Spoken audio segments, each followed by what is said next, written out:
Hello आणि नमस्कार. Growing Maugham या माझ्या यूट्यूब चॅनलमध्ये मी पल्लवी तुम्हा सर्वांचं स्वागत करते.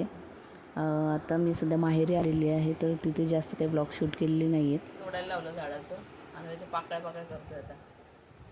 काय पाहिजे तुला होतं? दे दे दे करून घ्यायला लावलं ना. झाडालाच किती सुंदर दिसत होतं फुल. आम्हाला खेळायला पाहिजे फक्त.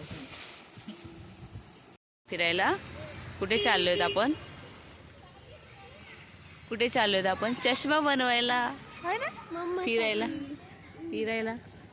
चला चला चला चला चला इकडे बघा. आपण कुठे चाललोय? फिरायला. आम्हाला फक्त फिरायला आवडतं. आम्ही फक्त फिरतो, हो ना. चला चला चला चला. कशा बघतो? काय वेगळं दिसतंय का काही?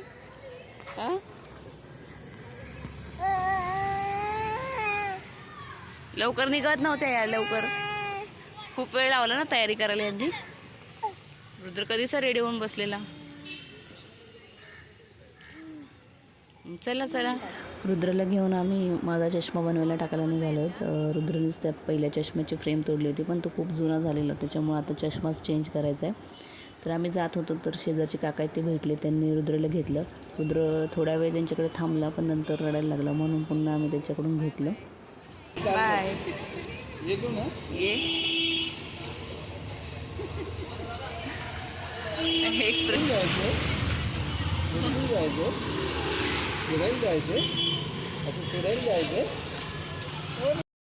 चष्म्याच्या फ्रेम सिलेक्ट करतोय. रुद्र काय प्रियांकाजवळ थांबला नाही, तो पण बघतोय मी काय नेमकं करते ते. चष्म्याचे फ्रेम सिलेक्ट करायला रुद्रने मदत केली आम्हाला.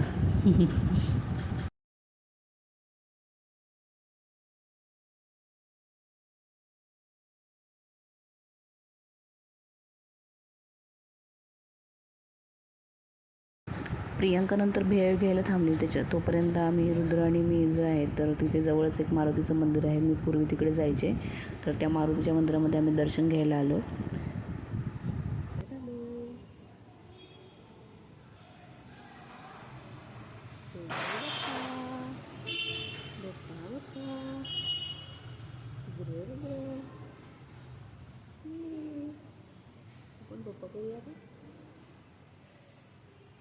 बाजारातून जाऊन आल्यानंतर रुद्र दमला होता, तो झोपला. झोप काढल्यानंतर तो पखवाज वाजवायला बघतोय. इकडे माझ्या भावाकडे त्याने मृदुंग म्हणजेच पखवाज तो शिकलेला आहे, तसंच घरी हार्मोनियमसुद्धा आहे. तर हे सगळं वाजवताना तो पाहत असतो, तर त्याला पण समजायला लागलं की हे कसं वाजवायचं असतं. त्याच्या हाताचा पण म्हणजे थाप जी बसते ना, तिचं बऱ्यापैकी आवाज येतो त्याचा.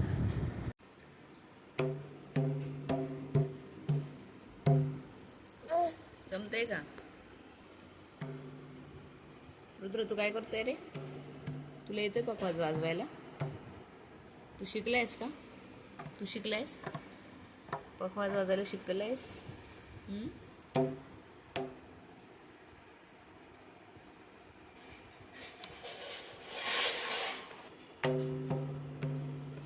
प्रॅक्टिस करा, अजून प्रॅक्टिस करा. जमेल तुम्हाला पण.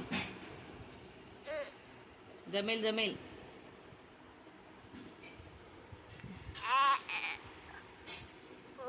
हो जमेल.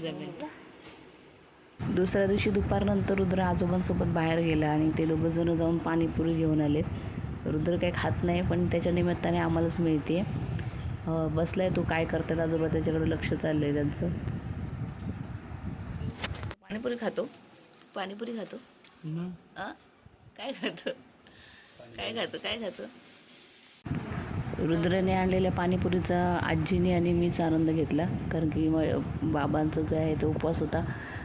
रुद्र बघतोय, थोडंसं पाणीपुरीची टेस्ट दिली, फक्त पुरी दिली त्याला खायला.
अशा प्रकारे आम्ही पाणीपुरीचा मस्त आनंद लुटला. या व्लॉगमध्ये इतकंच. भेटूया नवीन व्लॉगमध्ये. Bye bye.